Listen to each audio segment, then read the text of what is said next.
Às vezes eu ouço as pessoas falando assim, quando você me vê, quando a gente se vê, isso meio que dói o ouvido e eu vou explicar por quê. Bom, essa estrutura, quando eu fizer alguma coisa, quando se acontecer alguma coisa, é do verbo, é o futuro do subjuntivo, né? Que nós falamos quando eu acordar, quando eu viajar. Normalmente, isso se fala, então, se usa para falar de uma situação futura, hipotética, uma condição. E normalmente, quando eu, né, quando falando em primeira pessoa, e depois o verbo vem no infinitivo. Infinitivo é o verbo, o nomezinho do verbo. Andar, correr, então quando eu correr, se eu correr. Só que existem alguns verbos que são irregulares. Por exemplo, o verbo pôr. Você não fala quando eu pôr, é quando eu puser. Trazer, quando eu trouxer, não é quando eu trazer.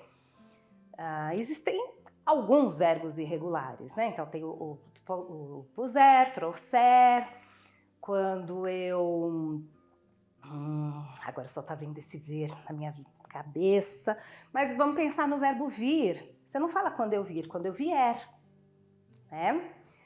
E o verbo ver também não é regular. Então você não fala quando eu ver. E aí agora se preparem. Porque todo mundo fala assim, nossa, Grazi, não lembrava disso. Tem gente que fala, acho que eu nem aprendi. Com certeza ela aprendeu, só não lembra mesmo. Mas é quando eu vir. Então, quando eu vier, é para o verbo ver. Apaga. Quando eu vier, é para o verbo vir. Quando eu vier aqui, eu vou te dar um abraço, certo? E quando eu vir você, aí eu vou te dar um abraço.